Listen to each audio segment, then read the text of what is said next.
Poderia sentar, meus irmãos, louvado seja o nome do Senhor. Eu cumprimento a igreja com a paz do nosso Mestre, amém? É uma alegria, meus irmãos, uma alegria estarmos aqui na casa do Senhor, e eu já agradeço os irmãos que vieram para que nós pudéssemos meditar na palavra do Senhor nessa manhã fria. Eu me enchi de roupa por baixo aqui, mas não estou sentindo o friozinho que agrada qualquer carioca, né? Sentir esse friozinho de menos de 10 graus, não é, dona? Menos de 10 graus, o friozinho no couro. Mas a lição é boa, a lição é fogo, a lição esquenta, não é isso? Hoje falaremos sobre o fogo do Espírito Santo, não é? O fogo que vê. O irmão Rodrigo que não está compartilhando do mesmo ambiente da gente não, mas tudo bem. Ele não levou a sério esse negócio do frio, não. Mas, lição número 8 na minha revista aqui, que é diferente, página 52, não sei qual é a página dos irmãos, mas nos alegramos em Deus por essa oportunidade, por essa lição que, acredito, nos trará alguns esclarecimentos sobre algumas dúvidas no que professa o povo pentecostal. Nós vemos hoje várias chamadas manifestações do Espírito, mas que de Espírito de Deus muitas vezes não tem nada. E isso tem complicado bastante, tem comprometido a chamada identidade do povo pentecostal, que comparado às outras pessoas, os outros praticantes pelo mundo afora, não só pelo Brasil, tem sido confundido e alguns estão também se confundindo, infelizmente. Lembro bem do pastor Carzoni falou logo no começo do ano, se não me engano, quando falávamos da astúcia de Satanás com relação às Escrituras, e a primeira coisa que a serpente perguntou para Eva, mas não foi assim que Deus disse? Ela fez uma afirmação totalmente confusa, aí Eva, mas não, Deus falou tal coisa. Ele sempre procura confundir a gente sobre as coisas que são de Deus. Ele acrescenta alguma coisa, ele omite outra coisa, e de uma forma ou de outra o ser humano é dotado de uma certa curiosidade e nem sempre quer seguir aquela coisa que está dita, e ele simplesmente lança coisas para enganar. Lembremos do próprio Jesus, que ele falou, está com fome, então transforma essa pedra em pão. Então Deus vai te proteger mesmo, então salta daqui. Ele sempre está oferecendo alguma coisa para nós que nós fiquemos confusos. Algumas das atrações que nós humanos, assim, por isso que diz que nenhuma tentação que veio sobre nós não seja humana, de forma que nós possamos suportar. Seja aquele que tem problema com vícios, ele oferece possibilidades, tem problema com o sexo oposto, ele oferece possibilidades, ele sempre procura, de uma forma ou de outra, tirar a atenção das coisas que são de Deus. E o mesmo tem acontecido com essa situação envolvendo o sentimento, o movimento pentecostal. Então, nós tivemos como texto áureo, já bastante sugestivo, Todos foram cheios do Espírito Santo e começaram a falar em outras línguas. Lembramos, meus irmãos, que no tempo que o povo se rebelou contra Deus, Deus confundiu as línguas em Betel. O povo se reunia, vamos fazer uma torre de forma tal que nenhum dilúvio possa nos abater, vamos fazer isso, vamos fazer aquilo. E Deus confundiu a língua para que o povo se separasse a partir dali. Já justamente o contrário aqui em Pentecostes, como o povo estava reunido em oração, Deus reuniu a todos numa única língua, de forma tal que aqueles que não eram daquele povo, não eram daquela cidade, puderam, já que moravam ali naquele local, conforme diz o texto, ouvir na sua própria língua. Então Deus fez o contrário, ele unificou em Jesus, pelo Espírito Santo dele, aquilo que em Betel tinha sido espalhado. Lembremos que Pentecostes, meus irmãos, depois daquela festa das semanas, não é isso? São 7 semanas ali, e no domingo seguinte se comemorava o Pentecostes. E Jesus teria permanecido com o povo durante 40 dias depois da sua ressurreição, não é isso? Então ele falou permanecer em Jerusalém até que venha sobre vós. Não conhecemos Atos 1:8 ele dizendo, recebereis poder, vir sobre vós o Espírito Santo, e servireis minhas testemunhas, tanto ali onde estava em Jerusalém, mas como toda a Judeia, Samaria, até os confins da terra, e graças a Deus chegou até nós nos confins da terra. Então quero dizer de início, meus irmãos, o objetivo principal da descida do Espírito Santo, o batismo no Espírito Santo, é sermos testemunhas do Senhor. Testemunhas. para que todos, quando ouvirem os nossos procederes, para todos, quando ouvirem as nossas vozes, para quando estiverem em contato conosco, percebam que nós somos do Senhor. Esse é o objetivo. Professarmos a palavra de Deus, testemunharmos sobre a existência de Jesus nas nossas vidas pela ação do Espírito Santo. Amém? Meus irmãos, diz aqui na introdução que os irmãos não têm, mas aqui tem para nós, né, o professor, que é interessante nós observarmos aqui, vou dividir com os irmãos. O tema dessa semana é o movimento sutil que visa enfraquecer a identidade pentecostal. Ele é real e já está entre nós. Há quem trabalhe para enfraquecer a liberdade das manifestações das línguas, as manifestações dos dons espirituais no culto ao Senhor, e principalmente as línguas como evidência inicial do batismo no Espírito Santo. A respeito das línguas como evidência inicial, já há quem a negue. Por isso, a presente lição abordará o Pentecostes bíblico, o distintivo pentecostal da nossa igreja, né, a Assembleia de Deus, e mantendo a chama pentecostal acesa. Precisamos preservar a identidade pentecostal.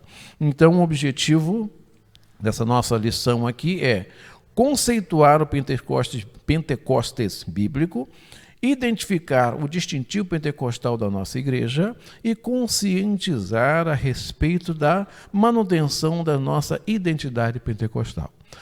Então, essas coisas muitas vezes vão se perdendo pelo tempo, vai se passando, e muitas vezes as pessoas não atentam para esse tipo de importância. Durante a semana houve uma leitura que até é interessante ter a revista, porque ali nós observamos a cada dia um versículo, um período, uma quantidade de versículos que destacam para nós. Na segunda-feira, a ação do Espírito Santo no Antigo Testamento. Então, várias passagens que falou sobre isso. A promessa do derramamento do Espírito Santo na terça-feira. Na quarta, o cumprimento da promessa do Espírito Santo no Novo Testamento. Na quinta-feira, o propósito dos dons espirituais é promover edificação da igreja. Na sexta-feira, o falar em línguas como uma identidade pentecostal. E no sábado, que é o último dia, uma diversidade de operações realizadas pelo mesmo Espírito. Ou seja, a cada dia, se nós lermos, nós teremos um texto que nos dará visão daquilo que será a lição do domingo. E estaremos mais inteirados daquilo que realmente é a lição, o autor quer transmitir para nós. Né?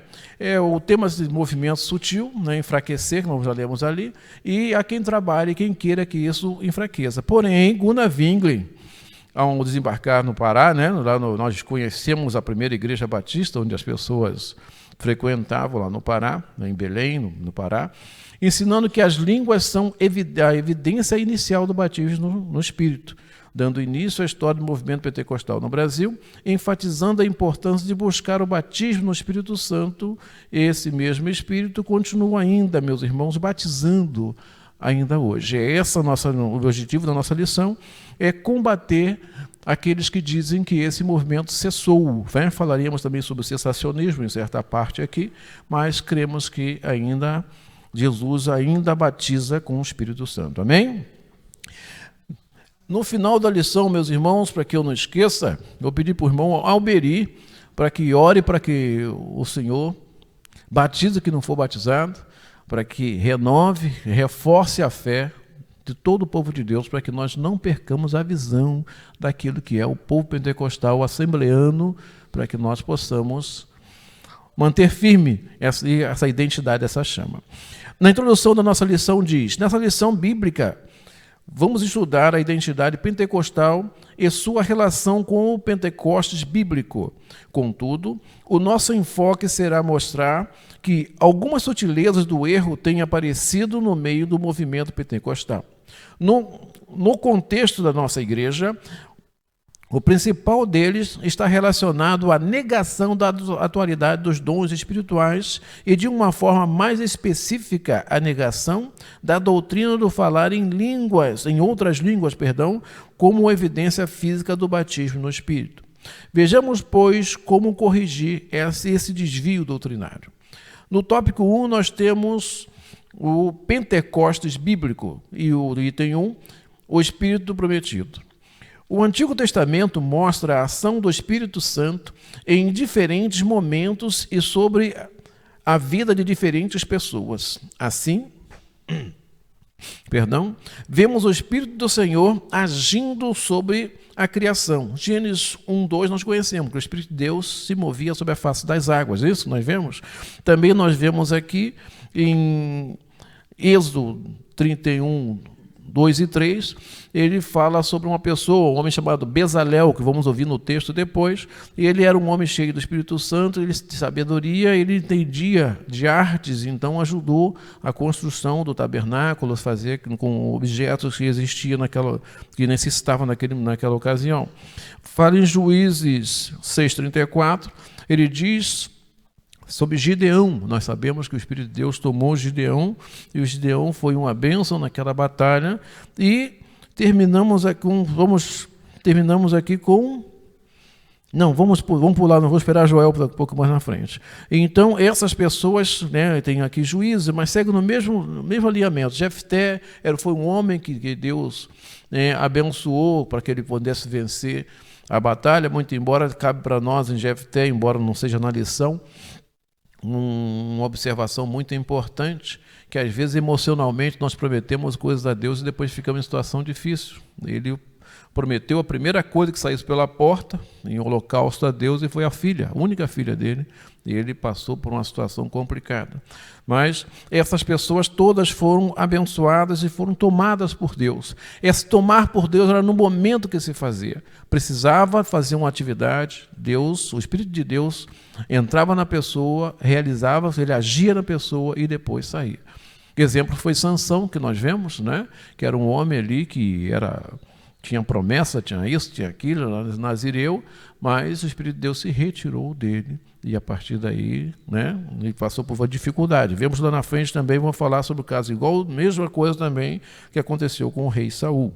Então, continuando, na Antiga Aliança há uma excepcionalidade de ação do Espírito de Deus. De uma forma mais específica, o Espírito de Deus, sob o Antigo Pacto, atuava sobre a vida de pessoas escolhidas para obras específicas dos sacerdotes, reis e profetas. Nós vemos aqui que isso aqui é alergia. Eu mexi em cinza ontem, foi um caso sério. A minha rinite me ajuda.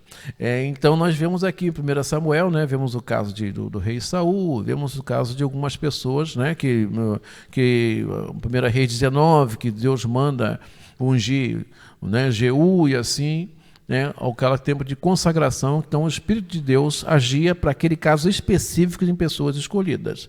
Assim, se observa uma ação mais restrita do Espírito de Deus na Antiga Aliança. Contudo, no Antigo Testamento, havia uma promessa do derramamento do Espírito de Deus sobre todos, e não apenas sobre pessoas escolhidas ou uma classe especial.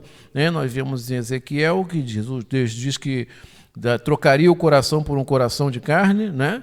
Em Jeremias, e vemos também aqui por final em Joel, para nós não gastarmos muito tempo, diz que acontecerá depois que derramarei o meu Espírito sobre toda a carne. Vossos filhos e vossas filhas profetizarão, os vossos anciãos terão sonhos, os vossos mancebos ou jovens terão visões. Então, ele promete o derramamento do Espírito Santo dele, e esse derramamento ocorreu no dia de Pentecostes. Tanto é que no discurso, o apóstolo Pedro, quando ele falava que não estavam bêbados, conforme disseram, ele se referiu a esse versículo, no derramamento do Espírito de Deus, conforme prometeu o profeta Joel.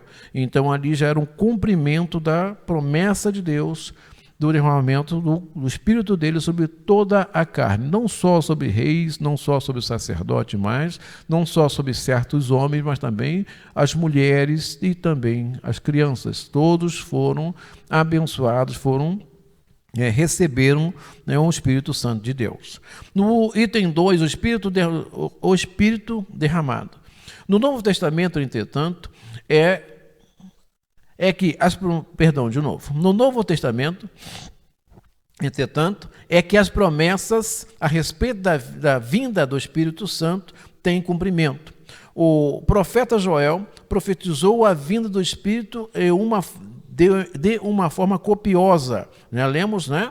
Essa promessa teve seu fiel cumprimento no dia de Pentecostes e é identificada como o batismo no Espírito Santo. Daqui faça uma diferença, meus irmãos, esse Atos, né? Já lemos no começo ali, esse Atos 2, de 1 a 4, foi na nossa leitura em classe. Quando se fala em batismo no Espírito Santo, quer dizer que é para a realização de um serviço, é um revestimento de poder. Quando pergunta, como os servos de Jesus, os seguidores, os aprendizes, os discípulos de Jesus, eles tinham o Espírito Santo, tanto é que ele falou. Eles expulsaram, chegaram felizes depois daquela comissão, daquele trabalho que realizaram. Ele falou, não se alegrem por isso, porque os demônios se sujeitam, mas alegrem porque o nome de vocês, né, por ter o nome escrito no livro da vida. Então já estavam salvos, já tinha o batismo de João para salvação, eles já tinham o Espírito Santo morando neles, não é isso? Então faça aqui a diferença, né, da fé para a salvação, do batismo para a salvação, o Espírito Santo para a salvação, né, a salvação da alma para a vida eterna, e também o batismo no Espírito Santo para a realização do serviço do rei. Então, a separação para o serviço do rei. Isso aí, eles façam a separação, a diferença para os irmãos, para que não haja confusão. Às vezes falam, né, como vão na frente, o cessacionista já se tem alguns tantos dias, o Espírito Santo, porque eu já fui batizado nas águas, fez isso, fez aquilo. Mas há uma diferença, segundo já enfatiza Gunnar Wingler e outros tantos mais, desde a fundação, né, da nossa denominação do povo pentecostal no Brasil ou mesmo fora do Brasil, que já que não nasceu aqui, eles vieram de fora para cá. No Pentecostes observamos que o Espírito é derramado sobre toda a carne, sem distinção de sexo, raça ou idade. Isso mostra a universalização da promessa de Deus. Todos os que creem, e não apenas alguns escolhidos, podem ser revestidos pelo Espírito Santo, diferente do antigo pacto, no qual apenas pessoas especiais tinham o privilégio de serem usadas por Deus. No novo pacto, a partir de Pentecostes, Deus derramou seu Espírito sobre todo o seu povo. Agora, todos poderiam cumprir a missão de proclamar a mensagem do seu reino. Seria essa a intenção.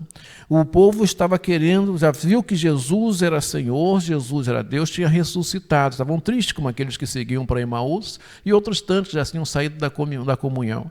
Mas Jesus, quando voltou e o povo se agregou, eu acredito, não tenho, né, alguns escritores dizem, o irmão Guilherme que gosta disso aí, possivelmente na casa da mãe de João Marcos, que o pessoal costumava se reunir em aqueles locais, tanto é que Pedro, quando saiu da prisão, foi para lá. Acredito que, quem sabe, esse cenáculo da ceia pode ter sido lá também. E então, é um local que eles sempre se usavam para reunião, eles ficavam, toda vez que podiam, se reuniam por ali. Talvez esse mesmo local, Jesus tenha encontrado todos os discípulos reunidos, porque eles corriam para lá depois da crucificação de Jesus, eles foram para lá. Então, aquele povo que se reunia, estava fraco, com Jesus ressurreto, 40 dias com eles, ficou forte. Queria pregar o evangelho, mas permanecei aí, em Jerusalém, até que venha o poder do alto, até que vocês sejam revestidos de poder, até que o Espírito Santo, o Consolador prometido, esteja convosco, habitando em vós, de maneira que capacite para o serviço. Então é uma capacitação para o serviço, é um revestimento para a realização do serviço do crente. Daí não se faz distinção entre crente e crente, não. Todos são usados por Deus para um fim proveitoso, para aquilo que Deus interessa que se faça. Quem profecia, profecia, quem ensina, ensino, a quem for cura, cura, e assim vai. Libertação, Deus distribui os dons, Deus, de acordo com o Espírito dele, capacita cada um segundo aquilo que é interessante para ele, que Deus acha que é importante para a obra. Na sinopse do tópico 1, nós temos o Pentecostes bíblico, está ancorado na promessa do derramamento do Espírito Santo e no cumprimento dessa promessa. Então, nós já tivemos o cumprimento da promessa naqueles 10 dias depois de Jesus ter subido, né? Jesus subiu aos céus, naquele Atos 1:8, 10 dias depois o Espírito Santo desceu. Até alguns até que dizem, né, brincam que naquele pouco tempo, muitos tantos já tinham se deixado, 500 viram ele subindo e 100 e pouco que estavam reunidos na ocasião.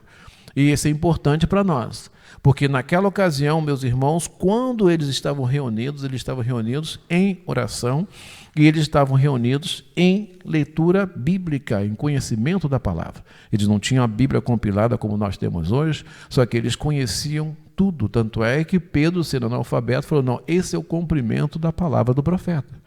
Eles conheciam, era de pai para filho, o pessoal se reunia, lia e conversava. Então, nós que queremos hoje ter essa comunhão com Deus, não esqueçamos que o conhecimento da palavra, a comunhão com Deus vem pelo contato da palavra.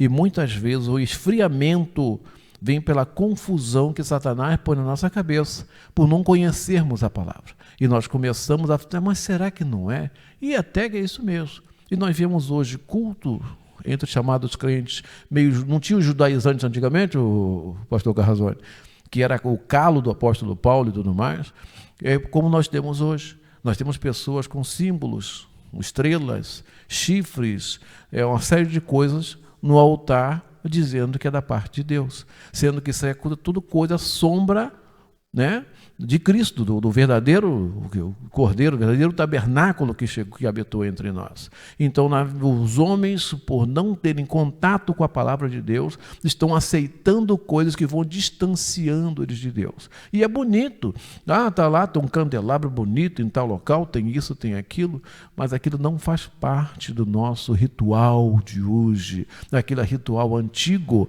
aquilo é coisa que apontava para Cristo, e o próprio Cristo já veio. Então, nós não devemos, não precisamos estar seguindo isso. Isso também está esfriando a chama pentecostal, a falta do conhecimento. A Bíblia já diz que o meu povo está sendo destruído porque está faltando conhecimento. E o conhecimento vem pela palavra de Deus. Amém? Meus irmãos, no tópico 2, nós temos o distintivo pentecostal de nossa igreja, a Assembleia de Deus.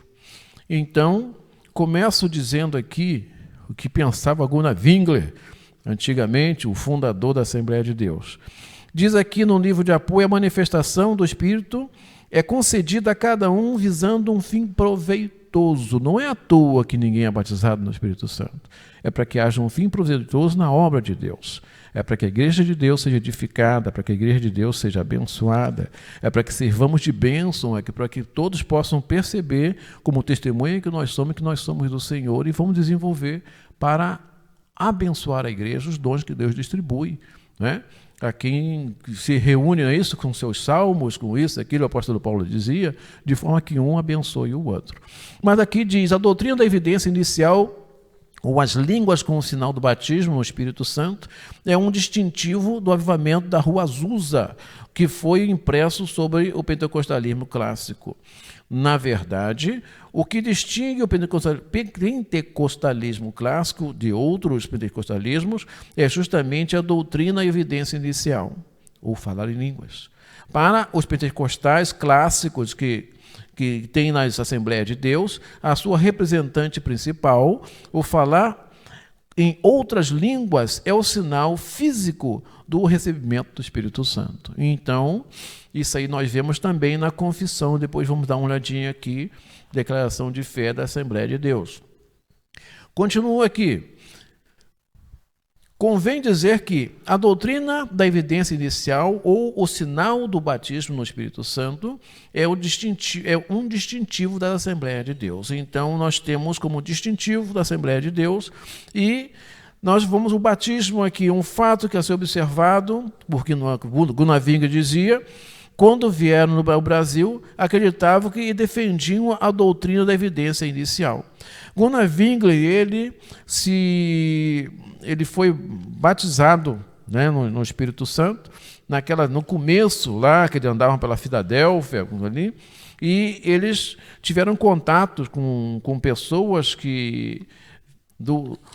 da raiz do pentecostalismo.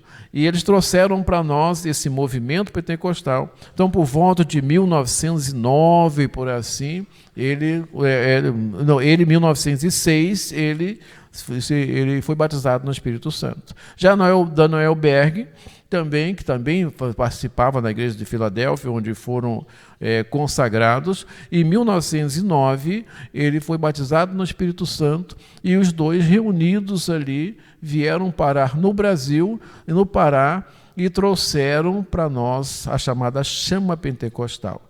Então, essa forte convicção de Zwingli, que o batismo no Espírito Santo é sempre evidenciado pelo falar em outras línguas, portanto, é uma herança que ele recebeu desse William H. Dunham, que era um homem que batizou a eles, que consagrou a eles, um pastor conhecido, um homem, né, de fogo, com quem congregou em Chicago, e nos dias dos batistas suecos radicais nessa mesma cidade. Ou seja, havia um grupo de batistas radicais que já conheciam o Espírito Santo. Isso aí, mais ou menos em 2006, em fevereiro de 2006, o Gunnar Zwingli tinha tido contato com esse povo, mas foi só 2 meses depois, em abril de 2006, na Rua Azusa, 1906, 2000, estou puxando o negócio, 2006, aquele avivamento da Rua Azusa, que ele foi realmente se envolver com o movimento pentecostal. Mas já tinha tido contato, já tinha conhecimento, só que lá a doutrina era um pouco diferente. E a partir, então, de abril, que houve esse movimento na Rua Azusa conhecido, que deu origem verdadeiramente ao avivamento, que ele começou a ter esse tipo de visão. Então, os dois que já naquele período mesmo, 2, 3 anos depois, o Daniel Bergen também, eles começaram a se envolver nesse trabalho e quiseram expandir. E essa expansão veio parar aqui no Brasil. Por isso nós temos esses 2 missionários, entre outros também, com pessoas que mais se falam na Assembleia de Deus. Porque eles lá, desde a origem de 1906, eles já estavam envolvidos nesse movimento, se envolveram, cresceram, viajaram e trouxeram para nós esse movimento. Então eu digo aqui que o distintivo, né, da Assembleia de Deus, da nossa igreja, vamos ver aqui, a atualidade dos dons espirituais. Agostinho de Hipona, um homem importante na época dele, de 354 a 430, introduziu na igreja o erro doutrinário de que os dons haviam cessado. No entendimento dele, os dons de fato existiram, contudo, haviam sido restritos ao período apostólico. Esse ensino moldou o catolicismo medieval e, mesmo com o advento da grande reforma luterana, os reformadores não conseguiram se desvencilhar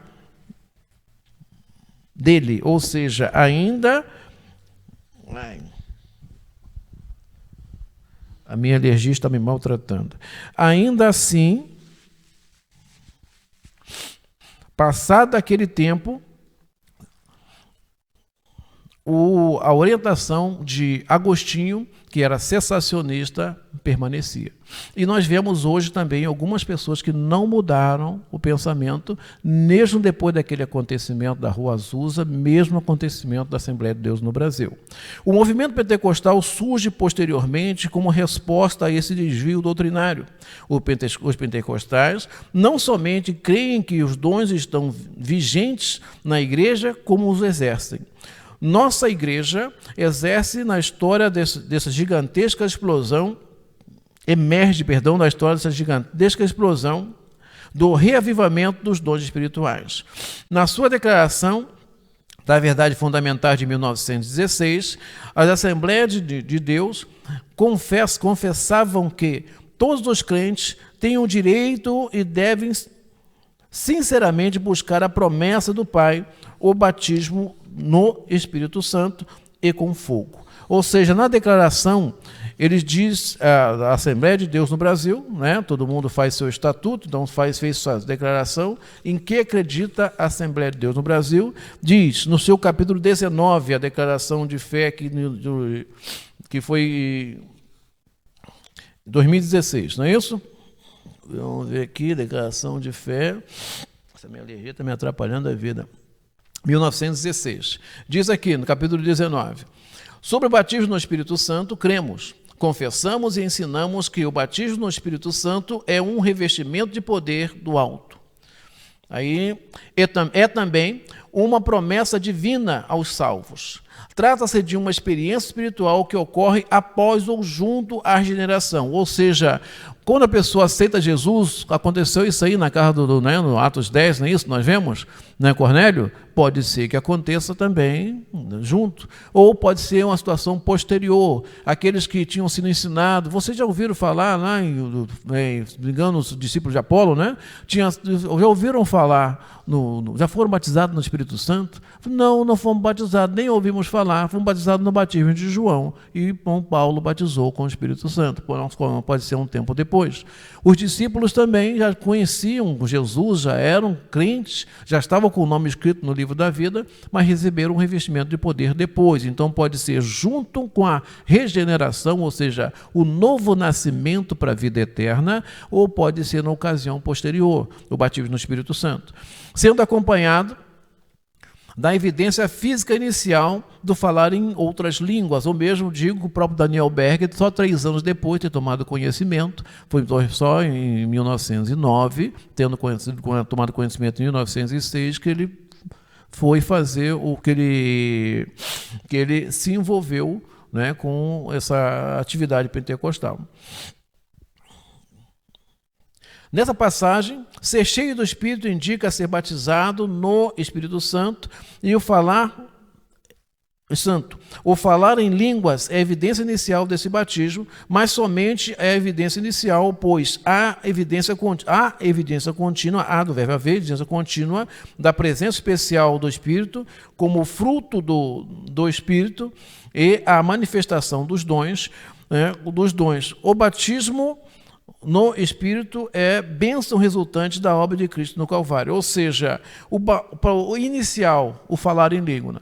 Agora, a manifestação dos dons é a continuação disso. Quem fala em língua recebe um dom de interpretação, recebe um dom de profecia, recebe um dom que Deus destinou a partir desse inicial, que é o falar em línguas. Então, ele é a porta de entrada. Falou em língua, Deus distribui um dom.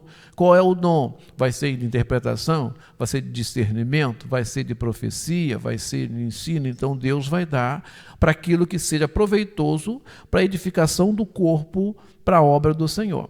O batismo é distinto, né? Já falamos da salvação. Então, o batismo nas águas para a salvação, o batismo no fogo, revestimento de poder e serviço na obra do Senhor. Os discípulos de Jesus já estavam com seus nomes escritos no livro da vida, conforme falamos, né? Que ele disse, então eles só receberam depois. Na experiência da salvação, o Espírito Santo passa a habitar no novo crente. Todos os crentes em Jesus têm o Espírito Santo. Aceitou Jesus, tem o Espírito Santo, né? Então, aconteceu que o próprio ladrão da cruz, nem batizado foi, e já tinha, né? Jesus falou, hoje mesmo estarás comigo no paraíso. O camarada tem a vida toda torta, aceitou Jesus, deu um passo lá fora, foi atropelado, ele já tinha o Espírito Santo, já estava salvo. Então, ele não modificou a convicção, a posição dele, Deus aceitou, acabou. Porém, o revestimento de poder para o serviço é uma coisa totalmente diferente. O batismo no Espírito Santo é algo distinto do novo nascimento, significa o recebimento do poder espiritual para realizar a obra de expansão do Evangelho em todo o mundo. Essa é a finalidade. De uma forma ou de outra, um dom ou outro recebido, a partir da evidência do falar em língua, que é a glossolalia, né? Eu já vi escrito glossolalia também, Deus para o irmão Guilherme, que é bom nisso aí para saber, que o homem recebe o contato com o batismo no Espírito Santo, evidência do falar em línguas, conforme enfatizava Gunnar Wingler e enfatiza a Assembleia de Deus no Brasil. A partir daí ele recebe um dom. Esse dom é para quê? É para divulgação, expansão do Evangelho no mundo. ou seja para o vizinho, ou seja para alguém mais distante. Fala-se em missão muitas vezes. Na vida missão eu vou fazer dentro de casa, fazer com o meu vizinho. Eu quero fazer missão na Argentina, na terra da irmã, quero fazer na África, na terra dos meus antepassados, mas eu esqueço que o meu vizinho também, a alma dele é importante para Deus e eu muitas vezes não faço missão. Então, se eu tenho essa capacitação de Deus, eu vou manifestar de alguma forma para que ele possa ser abençoado também, estarei expandindo o evangelho dessa forma. No local que eu trabalho, onde quer que seja. Quando pensa assim, em trabalhar para Deus, é só coisa longe, mas muitas vezes está bem pertinho. Deus está capacitando para a gente fazer um trabalho bem perto e a gente esquece ser importante, quer fazer um trabalho lá longe. E muitas vezes não é assim que Deus quer. Para uma vida cristã vitoriosa e também uma adoração mais profunda. Então, meus irmãos, digo aqui, essa linguagem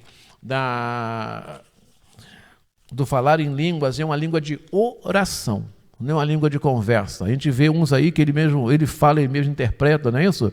Ele fala, ele diz, mas o que se entende, o apóstolo Paulo dizia, aquele que ora em línguas, ele não compreende o que fala. Então, há pessoas que falam e ele mesmo interpreta. Haveria que alguém interpretasse. Por isso ele diz, interessante é a pessoa, né, procurar o dom de profetizar, que fala em línguas, mas no máximo naquela quantidade que ele falou, em decência e ordem, 2 ou 3, um quando começa, o outro para, o Espírito de Deus, né, o Espírito é sujeito ao profeta, e também que a pessoa procure guardar aquilo para si e orar junto a Deus. É para edificação pessoal. Que ali Deus vai dar orientação para a pessoa, ele está orando em línguas para que Deus possa capacitá-lo para algum trabalho. Então, o falar em línguas é a porta de entrada para a capacitação de um trabalho que Deus quer que o crente realize a partir do recebimento daquele poder que ele recebe da parte de Deus. Então, prosseguindo, meus irmãos, falamos dessa confissão da Assembleia de Deus, né? O batismo no Espírito Santo com fogo. Afirma ainda que o batismo no Espírito Santo vem com o batismo no Espírito Santo, vem o revestimento do poder para a vida e serviço, e a concessão dos dons e seus usos no trabalho do ministério. Ou seja, Deus capacita cada um da forma que Ele quer, para o seu serviço, com os dons que ele distribui a partir do batismo, que é evidenciado com o dom de falar em línguas. Não esquecendo, meus irmãos, que o falar em línguas muitas vezes não é só línguas estranhas a todos. Às vezes a língua estranha é para mim e para os irmãos, mas ela é conhecida por alguém. Porque houve lá que falassem língua de pessoas humanas. Tanto é que falou, mas esses homens estão bêbados? Não, estão falando a nossa língua, eles não são nossos. Nós somos de outro local, várias pessoas estavam ali de outros países. E aquelas pessoas de outros países, de outros povos, de outras línguas, de outros conhecimentos, entendiam falar o que? Das maravilhas de Deus, grandeza de Deus. Então é para isso que serve essa capacitação, esse falar em línguas. É para se falar das maravilhas de Deus. Então, se falava também em outro idioma e Deus capacitava cada um segundo o que ele entendia. Deus estava dizendo naquele tempo que assim como eu confundi a língua lá em Babel, eu estou agora trazendo todos para uma mesma língua, porque já se cumpriu o que tinha que cumprir. E todos aqueles foram chamados em Cristo. Todos puderam ver, assim como o apóstolo Pedro viu também em Atos 10, que não era só para os judeus, mas também os gentios. Assim como ele falou, recebereis poder e sereis minhas testemunhas para todos. Então todos puderam ouvir das maravilhas de Deus naquele momento. Então essa língua que foi dada também muitas vezes é uma língua que outras pessoas compreendem, segundo a vontade de Deus, para que as coisas se realizem. E, assim como está aqui sugerido para nós, Lucas 24, 49, diz para nós: e eis que sobre vós envio a promessa do meu Pai, ficai, porém, na cidade, até que do alto sejais revestido de poder. Então, já tinha dito ali. Em Atos, né, nós já conhecemos 1, de 4 a 8, estando com eles, ordenou-lhes que não se ausentassem de Jerusalém, mas que esperassem a promessa do Pai, a qual disse: de mim ouvistes. Porque, na verdade, João batizou em água, mas vós sereis batizados no Espírito do Espírito Santo dentro de poucos dias, quer dizer, 10 dias depois. Aqueles, pois, que se haviam reunidos perguntavam-lhe, dizendo: Senhor, é nesse tempo que restaurarás o reino a Israel? Respondeu-lhes: a vós não vos compete saber os tempos ou as épocas que o Pai reservou à sua própria autoridade. Mas recebereis poder ao descer sobre vós o Espírito Santo, e ser-me-eis as minhas testemunhas, tanto em Jerusalém como em toda a Judeia e Samaria até os confins da terra. Então ali ele deixou a ordem, e 10 dias depois veio a descida do Espírito Santo. Temos também 1 Coríntios 12, 1.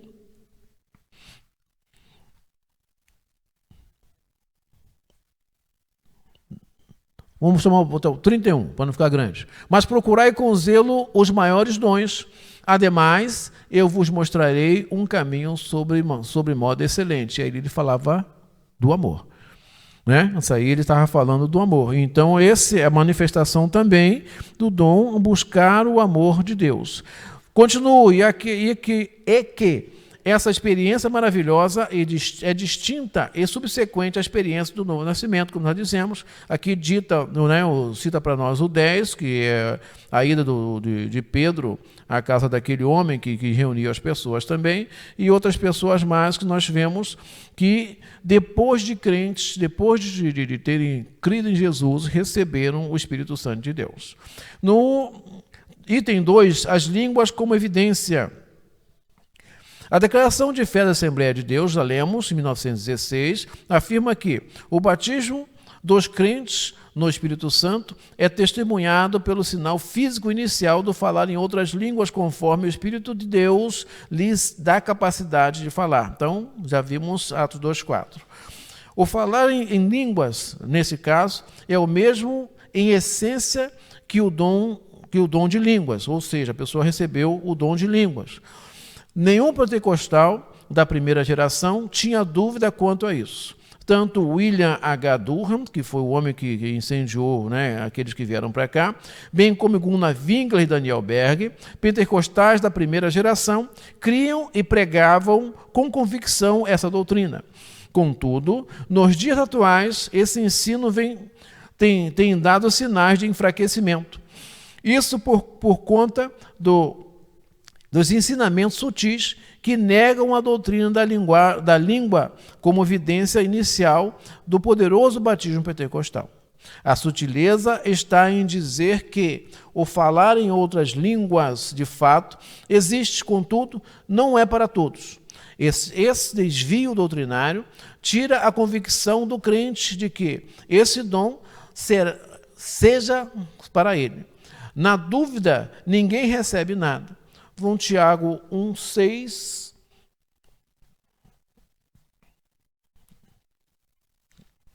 Vamos ver aqui.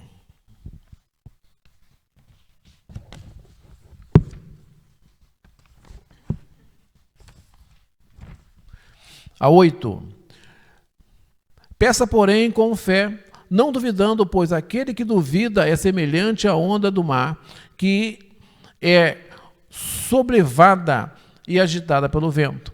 Não pense tal homem que receberá do Senhor alguma coisa. Homem vacilante que é e inconstante em todos os seus caminhos. Ou seja, Deus quer que a pessoa que peça a Ele confie nele, que confie verdadeiramente que é possível o batismo no Espírito Santo, que o Espírito Santo pode capacitar e revestir em poder, peça que recebe. Então, continuando, no entanto, a doutrina das línguas como evidência inicial do batismo no Espírito Santo é inegociável. Lembremos ali que Atos 8, fala daquele Simão, que já tinha crido em Jesus, daquele que enganava o povo ali para o lado de Samaria e queria o batismo no Espírito Santo e propôs dinheiro para que os apóstolos batizassem com o Espírito Santo. Então, meus irmãos, o sinopse diz: a atualidade dos dons espirituais e as línguas como evidência inicial do batismo no Espírito Santo são distintivos da identidade pentecostal. Mas não esqueçam que os primeiros, pelo menos, onde foram todos revestidos de poder, eles estavam reunidos falando de Deus. Eles estavam reunidos num propósito cristão. E muitas vezes nós nos afastamos do que seria a vontade de Deus e acabamos nos confundindo. O homem, quando está afastado de Deus, dificilmente. Já vimos até, inclusive, conversávamos há pouco, que não estou dizendo que não tem nada a ver com isso, Deus sabe todas as coisas, mas a pessoa dizia que andava desgarrada, andava uma vida complicada, e daí aproveitou, caiu em tentação, tomou uma cachaçinha, fez isso, fez aquilo, mas fez as pazes com Deus, depois saiu falando em línguas. Eu acho que está havendo uma confusão, a pessoa tem que realmente se colocar na posição para que Deus possa usar e abençoar.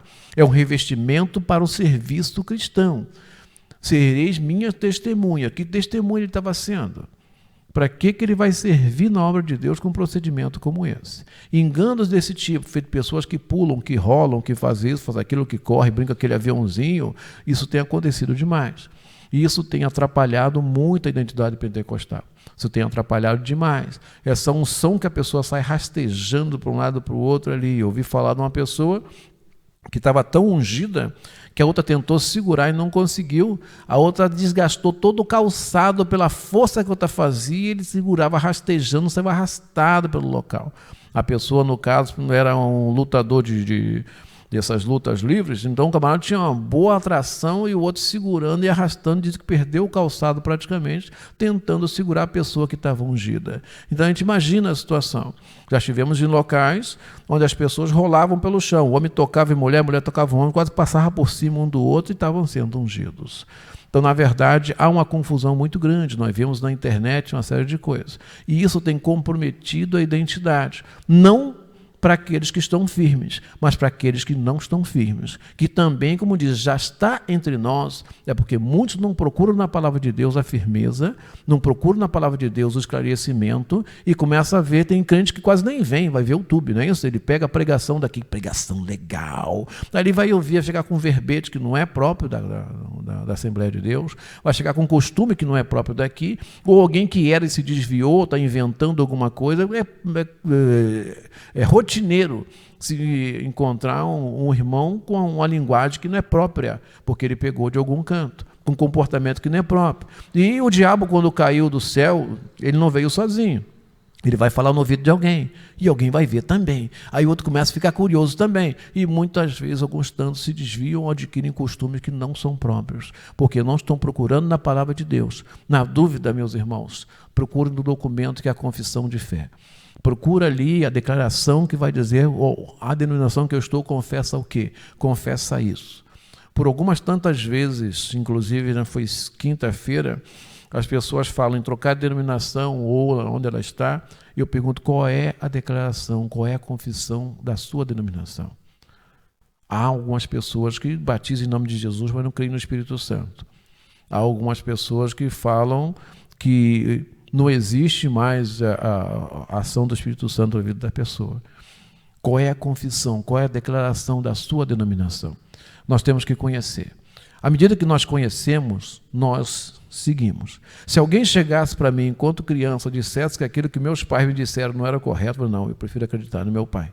Se nós conhecermos a palavra de Deus, quando alguém vier distorcer, façamos como a Bíblia diz, que seja anátema aquilo que não estiver conforme a palavra de Deus. Mas se nós não tivermos o conhecimento, o aprofundamento da palavra e também não procurarmos na nossa confissão, que é a regra, que seria a constituição da denominação que nós estamos, nós vamos começar a enfraquecer.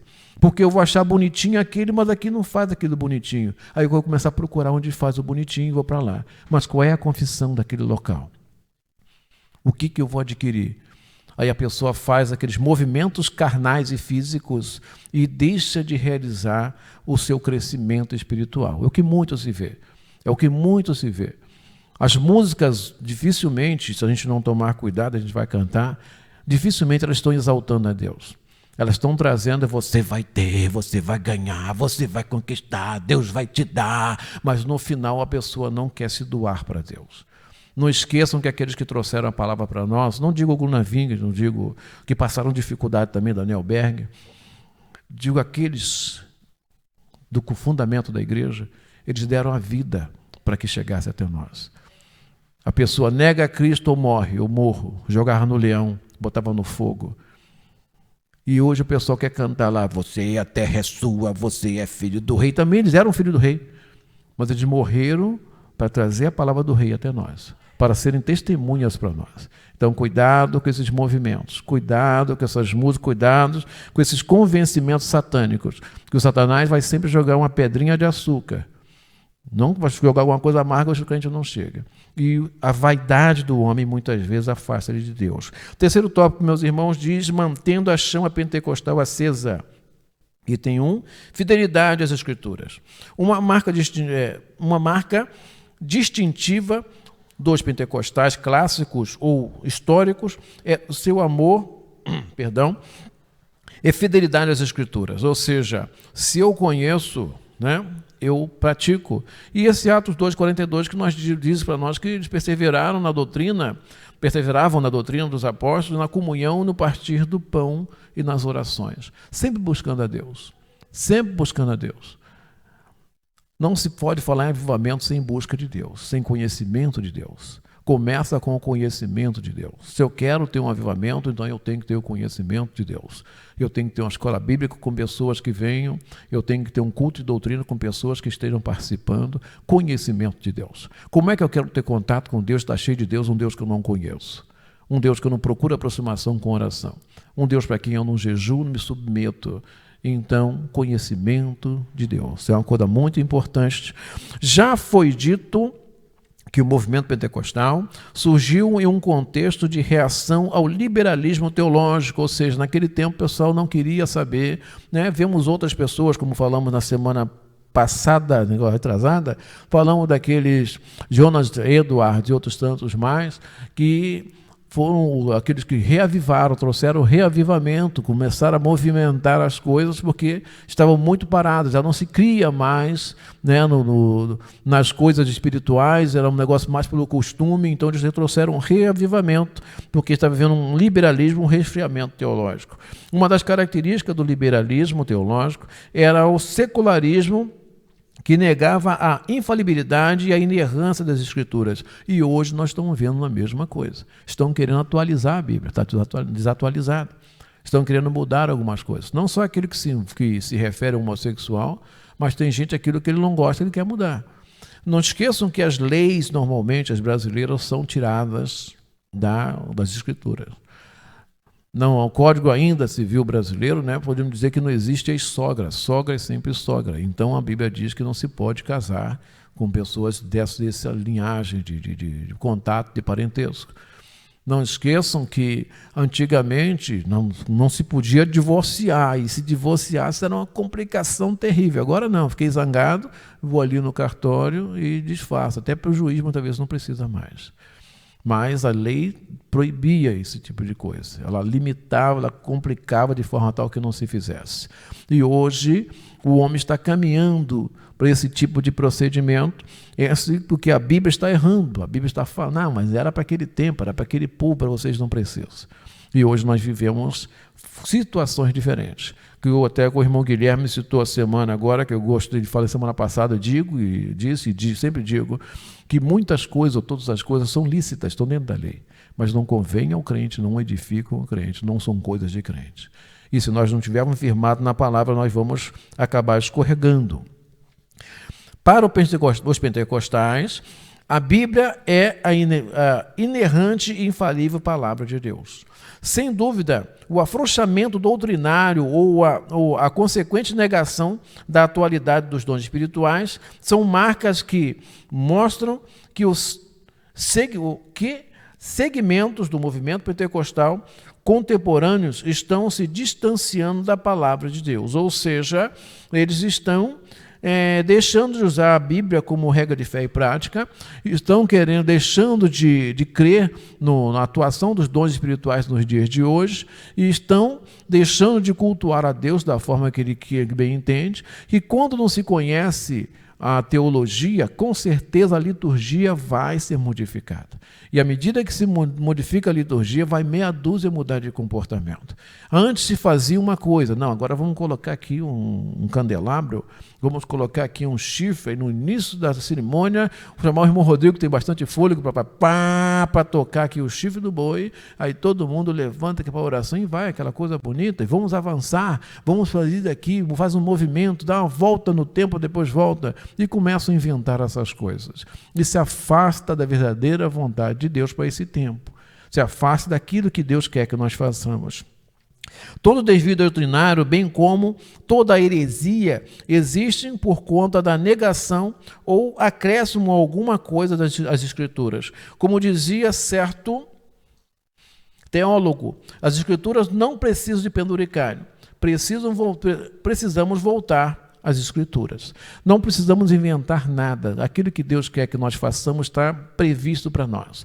E as coisas que são ocultas, né, irmão Guilherme? Deus reservou para si, mas aquilo que Ele quer que nós façamos são bem conhecidas e em condições de praticar. Pois não? É bom que tem o evangelismo, né, para batizar nas águas, agora tem o evangelismo batizado no Espírito Santo também. Olha aí, vamos procurar essa classe então, não vamos deixar faltar. Então, meus irmãos, infelizmente, inclusive que o irmão falou, se curvar ao anjo do trono, né, que está no altar, normalmente não se curva anjo, se curva diante de Deus, só o anjo não se curva diante dele. Então, meus irmãos, às vezes nós estamos precisando ler um pouco mais, estudar um pouco mais. O anjo, ele é um emissário da palavra de Deus, ele vem cumprir uma missão. Deus mandou o anjo falar para Daniel, Deus mandou o anjo falar para Maria, Deus mandou o anjo, então ele vai cumprir uma missão, ele vai levar alguma coisa, ou vai guardar, né, como no caso no Jardim do Éden, ele recebe uma missão, realizar um trabalho. Não é dele, é de Deus. Então a honra não é a ele, é a Deus. Isso aí. Então nós temos que ler. Vamos lá, meus irmãos, agora o nosso segundo item do tópico 3. Exercício dos dons espirituais. Como nos dias do profeta Samuel, em que as visões não eram frequentes, em 1 Samuel 3:1, né, diz que as visões não eram frequentes naquele tempo, não tinha, entretanto, o menino Samuel servia ao Senhor perante Eli, e a palavra do Senhor era muito rara naqueles dias. As visões não eram frequentes, então naqueles dias não tinha muita visão. Assim também, os dons espirituais parecem ter se tornado algo extremamente raro entre muitos pentecostais. Não existe movimento pentecostal autêntico sem a prática dos dons espirituais. O movimento não pode existir somente como uma doutrina árida. Ele deve se expressar no dia. De novo, ele deve se expressar no dia a dia através do exercício dos dons espirituais. O medo de possíveis abusos não serve como desculpa. Não podemos rejeitar as verdadeiras manifestações do Espírito por temer as falsas, ou seja, aquelas pessoas que se jogam no chão, aquelas pessoas que pulam, que se batem, fazem isso, fazem aquilo, que se rasgam, quase como aqueles que se penitenciam. A gente estava no Pará um tempo, e lá, na época de segundo domingo outubro, se faz o culto a Nazaré e as pessoas ali fazem quilômetros de caminhada, se flagelam, se cortam no descalço, de joelho, ficam sangrando, e tem pessoas que acham que vão chamar a atenção de Deus dessa forma. Ou estão representando a Deus dessa forma, pulando, fazendo aquelas coisas todas. É bem verdade que no início, né, a pessoa dá uma descompensada, e eu tenho certeza que nas ruas Azusa, ou alguns locais, quem sabe alguns irmãos também fizessem algumas coisas diferentes. Mas com o tempo se foi doutrinando, se foi posicionando, e de forma que criou-se um costume, e não é costume do pentecostal genuíno estar fazendo papagaiado durante o culto. Ele, né, é decência e ordem e mantém ali segundo a direção do Espírito, e o Espírito é sujeito ao profeta. Então Deus não faria nada que envergonhasse, como aquele que levanta e larga aquele verbete que vai complicar a vida do outro. Mas não é assim que Jesus fazia, não é assim que o Espírito Santo faz. Não é isso? Meus irmãos, sinopse do tópico 3 diz: a fidelidade às Escrituras e o exercício dos dons são instrumentos espirituais para manter a chama pentecostal acesa e atual para a igreja. Ou seja, então, a fidelidade às Escrituras. Para isso eu tenho que conhecer. Para isso eu tenho que conhecer as Escrituras. Então, os homens, quando estavam reunidos, as pessoas, né, homens e mulheres, crianças reunidos, eles receberam o Espírito Santo porque eles estavam estudando, estavam professando a fé, estavam fiéis à fé.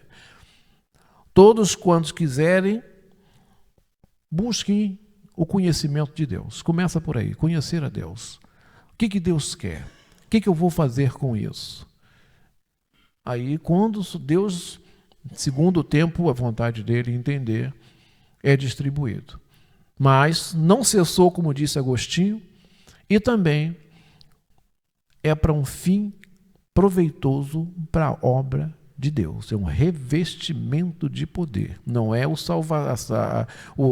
Espírito Santo para a salvação, para a vida eterna. É um Espírito Santo para o serviço na obra cristã. Esse revestimento de poder. Meus irmãos, concluo dizendo aqui, nessa lição, vimos que o movimento pentecostal possui sólida fundamentação bíblica. Vimos também que, como um movimento do Espírito, o pentecostalismo está inserido dentro de certo contexto histórico. Isso o fez consciente de sua missão. Contudo, após um século de seu advento, o movimento passou a dar sinal de enfraquecimento. Não há dúvida de que o enfraquecimento doutrinário e até mesmo desvios teológicos que negam a manifestação dos dons espirituais está na gênese desse processo, ou seja, algumas coisas nasceram desse processo. Mudou alguma coisa doutrinária, enfraquecimento doutrinário, modificação da doutrina, modificação de certos costumes, certas permissões, certas introduções de coisas. Até que não tem problema, pode isso, pode aquilo. Ou mesmo aquele crente, meus irmãos, aquele crente que é relutante. Eu falava outro dia com o irmão Goni que muitas coisas que para mim são pecado, para os irmãos não são. Porque eu entendo que eu não devo fazer. E faço. O irmão está livre e não faz. Se a nossa doutrina, se o nosso costume diz que eu tenho que vestir dessa forma, me portar dessa forma, eu faço o contrário, eu estou pecando. Porque eu quis estar aqui. Eu estou desobedecendo de alguma forma. Eu estou trancando o meu coração. Eu sei que não devo, mas eu vou fazer. E nisso o Espírito Santo não tem liberdade. Eu devo perdoar o irmão Guilherme, ou não, o irmão Rodrigo, que pegou outro dia o docinho do irmão na sala lá. O irmão André não está aqui, vai começar a rir. Não, o irmão André não está aqui, vai começar a rir. Olha lá o irmão André lá. Aí, no final, eu sei que eu tenho que perdoar o homem, mas eu tranco o meu coração, eu estou desobedecendo. E Deus não tem parte com isso. Quantas vezes Deus não tem liberdade para agir porque eu ajo de forma diferente da que deveria agir, e sabendo, conscientemente. Então, meus irmãos, conhecer a palavra do Senhor é o segredo. Conhecer a palavra do Senhor. Buscar a presença do Senhor por oração e jejum. Querer estar em comunhão com o Senhor. Desejar que o Senhor seja o meu Senhor, o meu Deus. Senão, eu não vou conseguir. O batismo vem para o serviço, para um fim proveitoso. Que Deus nos abençoe e edifique a sua igreja, escolhendo pessoas para que possamos ser bênçãos e chamar pessoas para a vida eterna. Paz seja convosco. Sim, meu irmão?